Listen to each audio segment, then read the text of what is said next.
你好嗎 ？Purple 李子欣 ，Kelvin 梁啟明。時間嚟到下晝2:08，爸爸媽媽你好嗎？大家好，我係李子欣 Purple。大家好啊，我係梁啟寧啊。咁啊，其實咧，我哋聽眾們啦，無論大朋友同埋小朋友咧，一啲嘅即係健康嘅一啲信息啦，同埋大家咧一啲嘅健康嘅狀況咧，我哋都係好關注噶吓。對啦，咁啊，其實咧當中好多爸爸媽媽咧未必太過清楚嘅一啲嘅病啦。其實喺社會當中咧，好多有心有力嘅人士咧，都係希望可以令到更加多人關注一啲大家平時未必關注到嘅病，甚至乎咧希望大家可以更加認識某啲嘅病，令到佢哋可以快啲好翻啦。係噶，同埋有時咧，我哋話講到心臟健康呢方面嘅問題啊，咁我啲時候覺得心臟健康啦，好似講到好似年紀大啲先至會關注到心臟健康嘅問題嘅啫，其實都唔係嘅。而家你睇翻近年好多嘅即係報章咧，你都見到有啲不幸嘅個案呢，都有啲年青人呢都會患上一個心臟性嘅一啲唔同類型嘅病徵噶噃。係啦，所以今日咧我哋請到位嘉賓出嚟嘅。咁咧就係嚟自咧我哋嘅遺傳性心律基金會嘅顧問莫毅成醫生。莫醫生你好。你好 Purple， 你好 Kelvin。係莫醫生，咁因為今日我哋講到關於呢一個嘅即係遺傳性嘅心律病。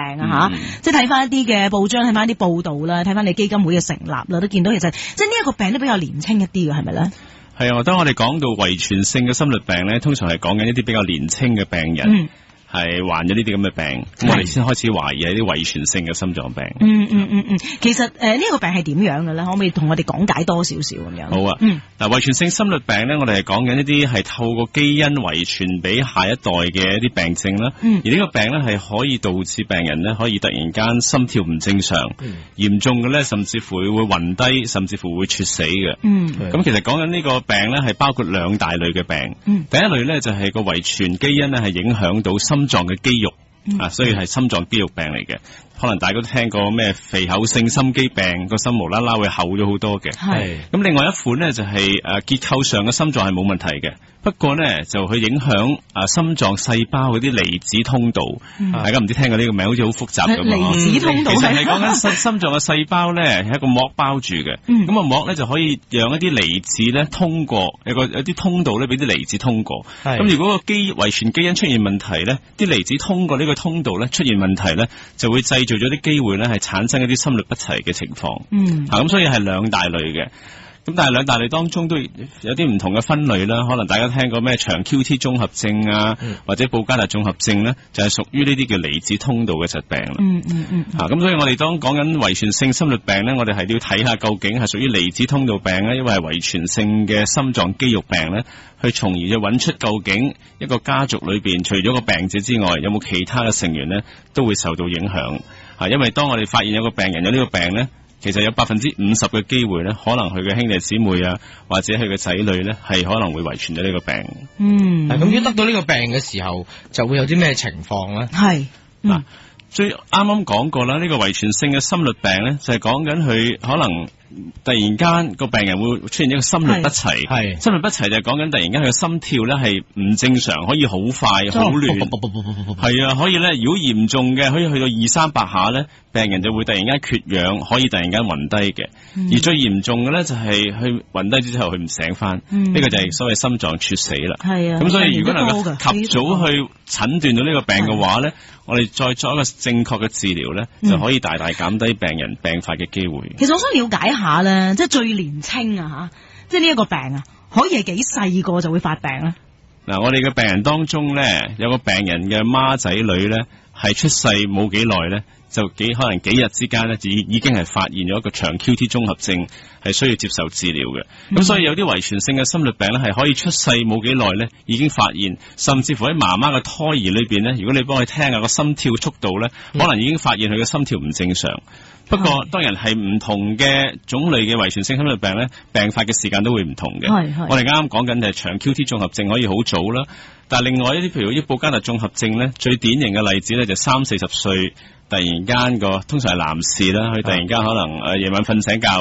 唔識醒，咁就發現佢已經猝死咗。咁所以唔同嘅病咧，有啲唔同嘅表達方法同埋表達嘅時間，有啲係年紀大啲，有啲年紀細啲嘅。男性嘅機會發病率係大啲㗎？要視乎邊種啦，因為我哋啱啱講緊呢個即係遺傳性心律病都分好多種類啦。譬如我啱啱講嘅布加達綜合症咧，就係男性比女性咧係高成8-9倍嘅。咁但係有其他嘅，譬如好似長 QT 綜合症就差唔多一半一半咁樣。咁所以都要睇下邊一種嘅遺傳性心律病而講。OK，咁但係反而我想請問咧，就係嗱，如果爹哋媽咪當中有啲係因為遺傳基因出現咗呢種嘅咁嘅遺傳病嚟噶嘛，有冇得辦法喺佢哋去討論究竟生唔生育之前可以做到一啲測試，令到佢哋知道即係跟住落會唔會遺傳到呢個病咧？嗱，我哋咁樣，因為遺傳性心律病，我哋啱啱提過咧，就係如果爸爸或者媽媽有呢一個病咧，咁佢50%咧係可以傳俾下一代嘅。咁所以一對夫婦如果要決定即係家庭計劃啦，要決定生育嘅時候咧，就要諗下啦，究竟你會唔會願意冒呢個險，佢有50%個胎兒咧係帶咗呢個病嘅。咁但係你話可唔可以抬咗 BB 之後再抽羊水，再檢驗基因咧？咁我相信暫時喺香港就未有呢個服務嘅。咁所以喺香港呢個地方咧就未必可以做得到呢樣嘢。我知喺外國譬如歐洲咧，有啲地方可能會考慮呢一個咁嘅方法去決定究竟個胎兒係咪受到個病影響咁。咁但係當然我就即係我自己就唔會鼓勵話即係當你發現有病就墮胎咁樣。咁但係喺香港暫時係冇呢一個咁嘅服務。明白。但係 touch wood 講句啦吓，即係如果發現到真係做咗呢一個測試，咁如果係得到有呢個遺傳病嘅時候，咁其實跟住落嚟都可以及早醫治噶嘛，係咪？係啦，其實我哋覺得最重要咧就係有警覺性嘅先。即係香港點解有陣時你會睇報紙話10幾歲打完波就死咗，或者係踢緊足球突然間攣低咁，呢啲嘅最主要原因咧就係佢哋病發之前咧係完全唔知道有呢個病，從而咧就冇得適當咁樣預防。其實預防方法有好多種嘅。譬如好似舉個例，長 QT 綜合症咁樣咁咧我哋就會建議病人係唔可以做劇烈運動，因為劇烈運動咧係會導致或者刺激到咧心律不齊嘅發生，同埋咧我哋會建議佢哋一啲藥物咧係唔可以食嘅，因為有呢個基因嘅時候咧食咗某一啲藥物咧係可以刺激到心律不齊出現嘅，咁所以我哋如果知道個診斷嘅話咧，我哋可以對症下藥，同埋咧針對嗰個病咧作出一啲適當嘅治療，同埋咧去預防啦。咁但係呢個又有一個大嘅問號啦，我突然之間有嗱，當爸爸媽媽係完全冇呢一種先兆嘅，即係冇病發過啦，咁佢亦應該就唔會知道自己係有呢個病。咁而佢哋嘅小朋友又亦都因為爹哋媽咪冇病發過嘅話，又唔知道嘅。嗱，又唔可以係啦。咁個小朋友劇烈運動呢樣嘢，每一個小朋友或者年青人都會做嘅嘢嚟嘅。咁點樣可以去預防咧？呢個問題問得好好啊！其實如果當爸爸媽媽即使佢帶有基因咧，佢都未必病發嘅，佢都有基因，佢可能唔走去唔會定期每年走去做身體檢查嘅時候咧，就可能揾唔到心電圖唔正常啊，或者超聲波，但亦都唔會做得到去睇佢嘅心臟結構有冇問題。咁所以咧就係喺外國美國做緊嘅咧就係有啲問題，啲問卷咧係幫助啲先生，特別係啲教練咧去評估下究竟個小朋友有冇一個風險係喺運動嘅過程或者訓練嘅過程咧出現一啲咁樣嘅心律不齊。因為如果佢真係有咁嘅危機嘅話咧，佢哋就唔會容許佢哋做一啲咁劇烈嘅運動。咁呢個就係一個問卷喺唔同嘅時間咧都會做嘅。譬如話入學之前啦，或者係小學升中學啊，或者當佢參加一啲運動會或者運動訓練之前咧，咁可能個教練或者老師咧都會問一啲問題，等嗰個家長或者個小朋友回答翻之後咧，睇下究竟個小朋友需唔需要跟進，或者揾醫生去跟進。其實問題就好簡單嘅啫，就分兩大類嘅。第一類就係講緊小朋友自己個病歷，譬如話佢會唔會無啦啦運動緊嘅時候啊，受驚嘅時候啊，或者係情緒激動嘅時候會暈低啦，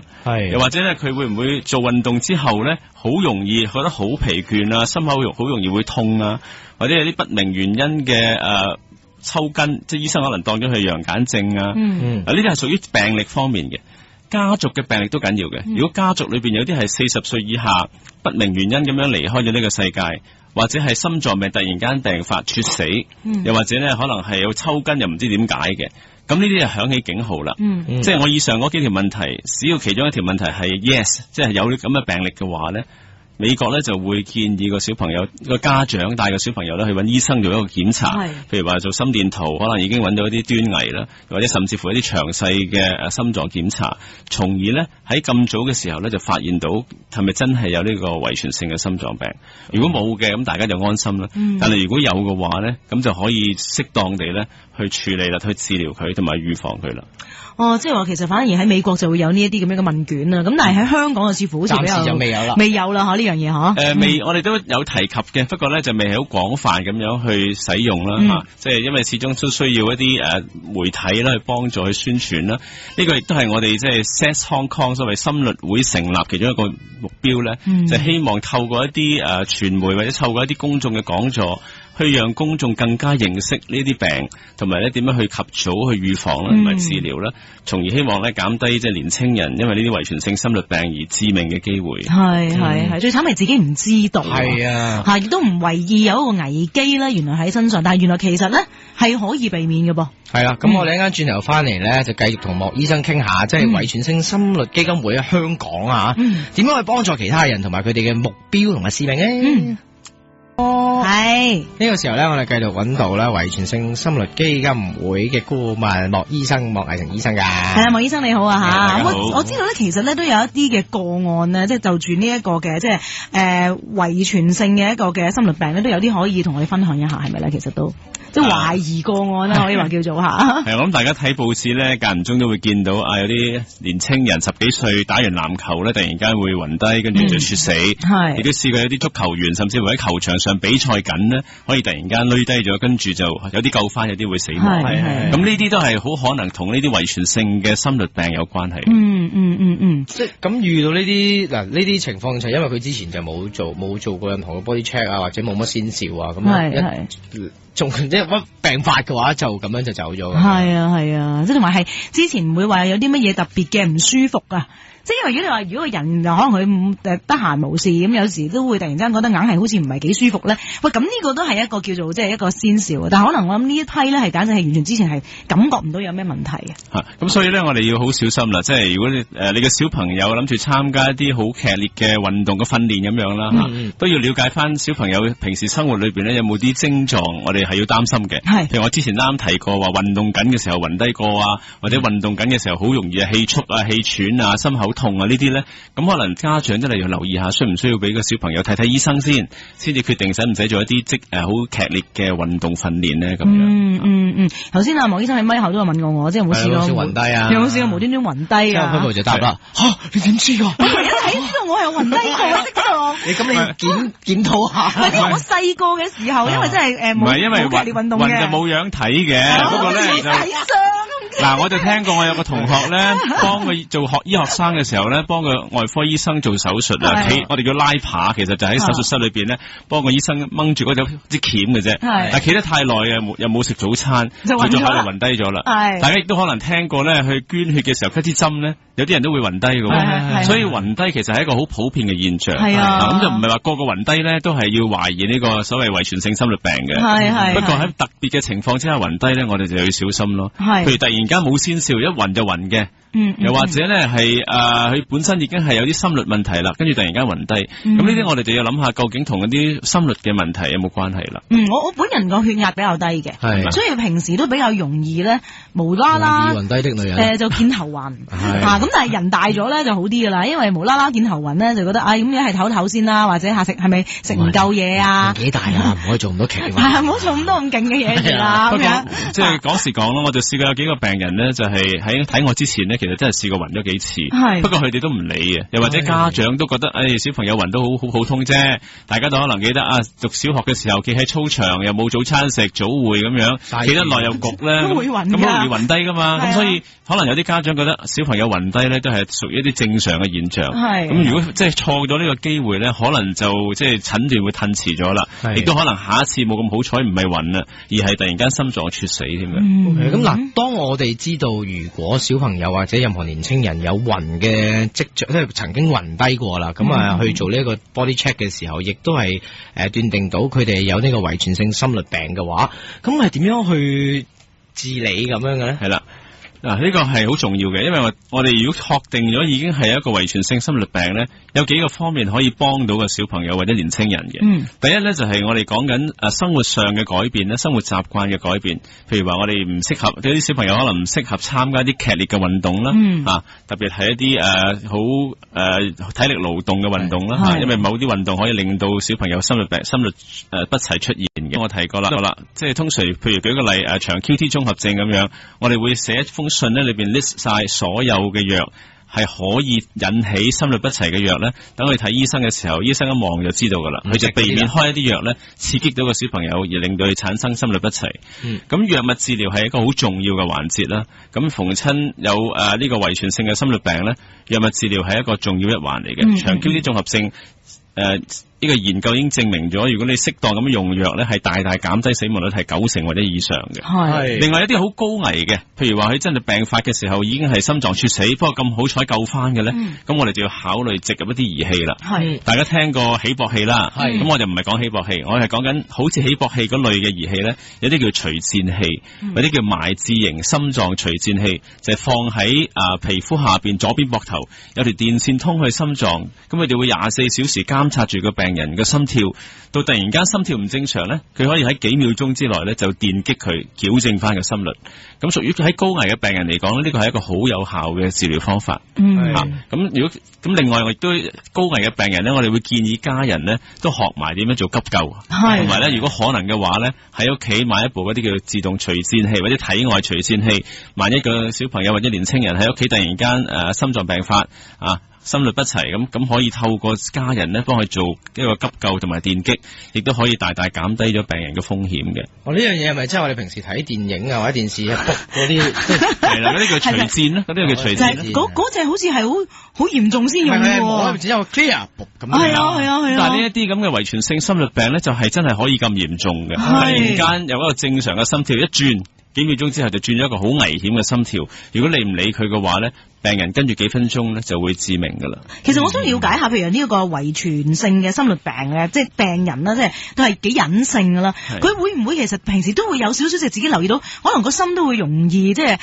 揦住啊，硬係好似有啲唔好自在啊，即係唔好自在啊，即係未必一定要做劇烈運動，即係平時咁樣都會有咁嘅情況咧，會唔會？有咁嘅可能性嘅，特別係如果嗰啲病人係屬於嗰啲叫遺傳性嘅心臟肌肉嘅病咧。佢心臟肌肉肥厚咗咧，佢可能條氣會容易差咗嘅，做運動可能唔夠氣啊，又或者咧佢可能心口翳住有啲咁嘅症狀嘅。但係如果去到嗰啲所謂嗰叫離子通道病咧，就或者可能真係冇乜症狀嘅，可能一病發就會暈低啊。或者間唔中有啲心跳覺得亂啊，都有咁嘅可能性。不過最嚴重咧就係突然間佢可以休克，跟住就致命。有啲朋友譬如飲啲刺激性嘅飲品，即係例如咖啡即係飲完之後個心唔舒服嗰啲咧，又會唔會機會大啲咧？我想了解。如果你飲完人哋啲嘢之後有啲心跳唔正常咧，你諗諗啦，究竟係咪有裏邊有啲咩加咗料咧咁樣？普通咖啡咁，食得自己嗰啲啊？咖啡本身有咖啡因，咖啡因係可以導致心跳唔正常，會心跳加速，嚴重嘅咧係可以刺激到心律不齊嘅。不過一般嚟講，咖啡都係安全嘅，你唔使太擔心。因為有時都有啲朋友話，我唔受得咖啡啊，因為咧飲咖啡咧個心就特別係嗰啲 espresso 咧係咪好強？係啊，有啲朋友係咁嘅。咁我就諗緊，嗰批咪又係即係都要留意下咧。假如有咁嘅症狀咁樣。一般嚟講咧，如果病人係有心律不齊呢個病咧，我哋會建議佢盡量減少飲一啲有咖啡因嘅飲品，包括咗咖啡或者奶茶或者紅牛咧，紅牛嗰啲好多咖啡因，或者甚至乎可樂都有咖啡因。咁所以呢啲即係如果你真係有心律嘅問題咧，盡量減少一啲刺激嘅物質，咁就可以減輕嗰個心律翻發嘅機會。我都戒咗啦，之前我都1晚2罐嗰啲識飛嗰啲飲品啊，或者甚至乎係2罐，因為好易飲落去咯，一啖1罐噶啦嗰啲就。但係咁你有冇飛啊？我冇啊，就係因為習慣咗，已經冇咗反應啦。係啊，已經對呢啲免疫咗啦咁樣，唔夠勁。但係我想請問下醫生啦，如果一個人嘅飲食習慣或者佢生活嘅模式嘅話，會唔會令到減低佢嘅病發率啦，或者令到佢係咯，會唔會即係有得避免一下係啦。嗱，我哋啱啱講個運動係其中一個重要嘅一個考慮啦嚇，因為即係某一啲病，譬如基因病，好似長 QT 綜合症咁典型嘅咧就係做緊運動嘅時候會暈低嘅，係又或者心肌肥厚病咧，嗰啲亦都係做緊運動嘅時候咧出現一個心律不齊嘅。咁所以呢一啲咁嘅病咧就絕對係唔適合做一啲劇烈嘅運動啦。係其他生活習慣咧，其實就主要係藥物，我啱啱提過啦。咁咧就即係做一個正常嘅生活，一個健康嘅生活咧，基本上就冇乜大分別嘅啦。但係如果佢習慣咗嗱，當我平時係跑步開嘅，咁我習慣咗嗰個體能同埋嗰個心係有咁嘅跳法嘅時候，會唔會令到佢即係會突然之間，因為佢係突然之間個心率唔正常咁啊嘛？但係如果我習慣咗跑步，令到佢習慣呢一種嘅快法 train 自己個心去做某一隻運動，令到佢習慣咗佢咁樣。其實冇得習慣嘅，即係雖然你譬如舉個例，你跑開馬拉松嘅，你之前唔知自己有呢個病，但係真係發現咗呢個病嘅時候咧，我都會叫你唔好跑馬拉松，唔係話你做唔到啊，而係當你跑緊馬拉松嘅時候咧，好激烈嘅運動咧，係可能刺激到、誘發到個心律不齊出現。呢個唔係你嘅能力嘅問題，而係佢嘅風險嘅問題。即係唔知道幾時突然之間呢個炸彈會爆。唔知道嘅，係啦，呢個就係隱藏咗個計時炸彈。就好似有啲成年人佢可能有冠心病，佢照跑馬拉松㗎。咁佢跑完之後話冇事嘅咁，但係你唔知下一次點樣㗎喎。因為佢有冠心病嘅時候咧，佢可以突然間你跑緊步或者做緊運動咧，突然間會心臟病發都有可能嘅。咁所以當你有呢個病嘅時候咧，最安全嘅做法就係避免一啲太劇烈嘅運動。馬拉松絕對係唔適合佢哋咯。明白晒啦。咁我又想請問阿莫醫生啦，即係嗱遺傳性心律基金會喺香港方面咧，其實有點樣去幫助到各位嘅市民咧？嗱，即係首先我要好多謝我哋嘅成立呢個遺傳性心律基金會Miss Chan 啦，Shirley 啦，其實佢真係好有心嘅，因為佢自己都係一個即係心臟猝死年輕人嘅媽媽吓，咁佢其實喺嗰個傷痛之中，仍然有咁嘅鼓起個勇氣去諗到其他人係需要幫助嘅，而自己真係走到去美國，走到去英國去揾資料，跟住咧就成立咗呢一個咁嘅協會，呢個好重要，呢個基金係對於即係長遠嚟講幫助呢個心律猝死嘅年輕人咧係一個好大嘅幫助。咁我諗好簡單，其實個目的都係希望透過呢個基金咧係幫助香港人更加多認識呢個遺傳性嘅心律病啦，從而咧提高佢哋警覺性，變咗咧真係有懷疑嘅時候咧，可以及早去睇醫生，同埋咧作出及早嘅醫治同埋預防。呢個第一個目標啦吓，即係讓公眾更加認識呢個病。第二咧就係如果真係有一啲心臟猝死嘅病人嘅家庭咧，變咗佢可以有個途徑咧，去揾更加多嘅資料去了解個病，從而咧作出一啲適當嘅安排，去揾醫生，同埋咧可能做一啲家族嘅篩選檢查咁樣。Shirley 同我分享過咧，就係當佢仔仔離開嘅時候咧，佢真係喺香港揾唔到一啲資料俾到佢咧，去明白呢個病，咁所以佢先要周圍去揾，結果發覺原來英國、美國都有嘅時候咧，佢先有咁嘅心願，係希望可以喺香港成立同類型嘅基金會去幫助香港嘅病人。咁支援呢啲即係猝死家庭嘅病人啦。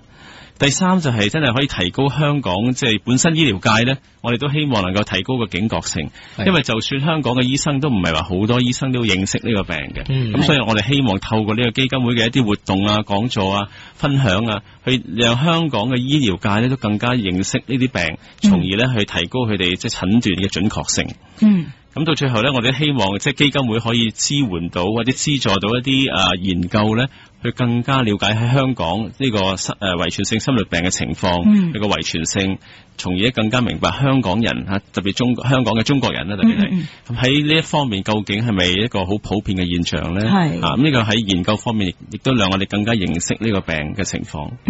我亦都知道嚟緊亦都有一個嘅講座咧，都好即係適合大家咧，就去聽一聽㗎喎。係啊，呢個都係我哋基金會成立之後第一個我哋叫 public forum 一個公眾嘅講座，主要係俾讓公眾有更加多機會認識呢啲病係咩嚟咧，點樣預防咧，同埋佢嘅基因嗰個結構係點樣。咁所以咧，其實我哋安排咗喺今年嘅10月6號星期日嚟嘅就會係喺香港會議展覽中心喺灣仔嗰度咧個舊翼咧2樓咧，就會有一個咁樣嘅公眾嘅講座。咁我哋會有幾位醫生啦，心臟科嘅醫生啦，或者係遺傳科嘅醫生咧，同大家去講解乜嘢係遺傳性嘅心律病啊，佢嘅基因解碼係點樣咧，同埋點樣及早診斷同埋治療呢個遺傳性嘅心律病。同場咧，我哋會有一啲示範點樣操作嗰啲叫體外嘅除顫器啦。我哋啱提過，可以即時可以救到病人嘅。咁同埋咧，我哋會請一啲病人親身去分享佢哋即係患咗呢個病個過程啦、個心路歷程啦，同埋點樣去重新生活啊咁樣。係，而且費用全免，我亦都知道呢個講座，即係都係好歡迎大家去參加㗎嚇。好多謝即係基金會啦方面咁多位一齊去推動啦，即係 test 嘅睇公眾方面個知識啦。係啊，要了解多啲等大家嚇。因為其實好多朋友仔可能都唔係好清楚，即係好多家庭都未必清楚究竟呢一件事係咩事嚟嘅。係。但係當然有人提醒你嘅時候咧，甚至乎令到更加多人去關注嘅話咧，就可以及早根治。其實咪都建議即係任何人士，即係如果有機會啊嚇，即係做 body check 嘅時間都係即係都 check 埋呢一方面嘅問題啦。其實都。如果係 check 嘅話咧，就心電圖係一個都好重要嘅檢查啦，因為心電圖裏邊得到嘅資料都唔少嘅。係。咁但係當然，如果你懷疑有呢一啲咁嘅問題嘅話咧，可能要加埋一個叫超聲波嘅掃描，去睇下究竟心臟嘅結構有冇咩異常啦。咁我諗最基本就係呢兩樣啦。如果你話要揾究竟一個病人有冇呢個遺傳性嘅心律病，咁當然如果真係有其他懷疑嘅時候咧，就要轉介俾心臟科醫生，再進行一啲比較更加複雜少少嘅測試啦，或者甚至乎基因測試咧，去揾出病人係咪真係有呢啲病。咁即係 body check 嘅時候，要特別 request 同醫生講話，我想 check 埋呢一樣嘢咁樣。check 埋超聲波啊嘛。check 埋超聲波。其實以我所知，其實出邊嘅身體檢查咧有好多唔同嘅所謂 package。係㗎，因為 CT 餐咁樣。係啊係啊。即係你俾多啲錢嘅時候，可能要做多啲嘢咁。係㗎係啊。咁但係當你真係有懷疑嘅時候，其實係值得做心電圖同埋做埋個超聲波掃描嘅。咁同埋年紀方面咧，就而家因為呢一種病喺年青嘅一輩咧都開始出現啦。係啊。咁所以喺究竟有冇話幾時去先要去做 body check 咧，或者有冇話一個年齡要去 check 一 check 咧？其實就好睇各位有冇呢個時間去做啦。我諗都要即係多啲關顧一下。係咯。即係唔好諗住自己後生啊年青。因為好多後生仔都話使乜 body check 我呢啲咁嘅啱啱20零30歲咁樣咁但係其實有時候就係20零30歲嘅時候就會有呢啲咁嘅情況出現。我自己嘅睇法咧就係，如果你家族裏邊真係有人係好年輕嘅時候猝死嘅話咧，咁家族嘅其他成員咧其實係值得去做一啲咁嘅檢查嘅，因為正如我講，呢啲遺傳性嘅心律病咧係有50%可以傳俾下一代嘅，即係話如果你爸爸或者媽媽是第一個有咧，咁你兄弟姊妹可能有一半係有呢個問題。係。咁所以當我哋發現有個病人係有一個遺傳性心律病嘅時候咧，我哋都會嘗試從個家族嗰度咧去檢查下究竟佢哋有冇呢個問題。咁所以家族嘅病史係緊要嘅。OK， 露出端倪㗎啦呢一樣嘢。係啊。咁大家留意下呢一方面啊。係。咁今日咧亦都好多謝莫醫生啦，係啊，就咗咁多資訊我哋啦，亦都咧係令到大家咧就更加對呢個病咧係可以了解多啲，同埋我諗爸爸媽媽都要多關注啦嚇。即係除咗關注自己健康嘅同時咧，即係其實原來小朋友好細個都會有呢一個嘅機會嘅話咧，咁即係對於個健康嘅檢查方面咧，大家就要多啲着眼點。我想補充一句咧，就係雖然我講緊話遺傳性心律病啦，好似聽落去好似好恐怖咁樣，不過其實呢個病本身咧出現嘅機會唔係大嘅。係。咁所以咧我就唔想我講完之後咧，爸爸媽媽覺得好驚喎，咁會唔會好擔心咧？咁我希望你大家唔好咁擔心。不過即係當如果小朋友真係有咁嘅症狀，特別係試過暈低嘅話咧，咁就要特別小心去留意，適當嘅時候咧應該係揾醫生去檢查一下。其實係可以避免咯，同埋係未必會病發咯。即係如果能夠處理得好嘅話，係可以預防嘅。咁今日非常之多謝遺傳性心律基金會嘅顧問莫毅成醫生咧，多謝晒莫醫生，多謝 Purple， 多謝 Kevin， 多謝你。